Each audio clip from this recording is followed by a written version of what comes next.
In the heart of Mexico, flames lit up the night sky over the historic city of Morelia as hundreds of furious protesters stormed the government palace.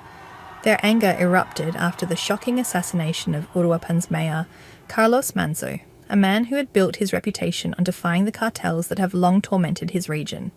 Videos from the scene showed chaos: shattered windows, burning debris, and riot police firing tear gas into the colonial square as demonstrators demanded justice and the resignation of Michoacán's governor, Alfredo Ramirez Bedolla.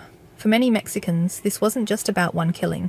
It was about years of fear, impunity, and political corruption boiling over.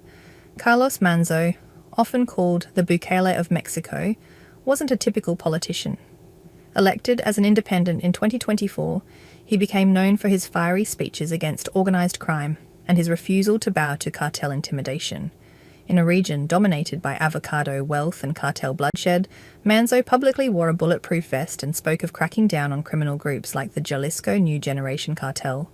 In September, he warned that he didn't want to become just another name on the long list of executed mayors. Yet on November 2nd, during the Day of the Dead celebrations, one of Mexico's most sacred cultural events, that chilling prophecy came true. The attack unfolded during Uruapan's Festival of Candles, when families filled the streets to honor their departed loved ones. Suddenly, gunfire echoed through the night. Panic spread as people ran for cover, knocking over candles and decorations in the confusion. Manzo was shot multiple times, rushed to a hospital, and pronounced dead shortly after.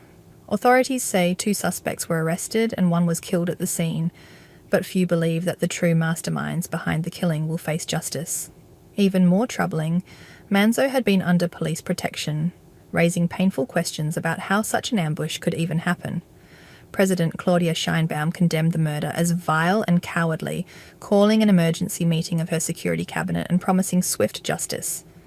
But for people on the ground, promises have lost their power. At Manzo's wake, Governor Ramirez Bedolla was shouted down by mourners who accused him of complicity and cowardice, forcing security to escort him out. Hours later, the streets of Morelia erupted. Protesters hurled Molotov cocktails, chanted for the governor's resignation, and demanded that the government finally confront the cartels that have made everyday life in Michoacán a nightmare. Uruapan has long been a battlefield between criminal groups fighting for control of the lucrative avocado trade, a business so profitable it's been called green gold. Farmers face extortion, kidnappings, and death if they refuse to pay. Manzo's promise to restore law and order gave people hope, but his killing may now have the opposite effect, convincing many that no one is truly safe, not even those in power.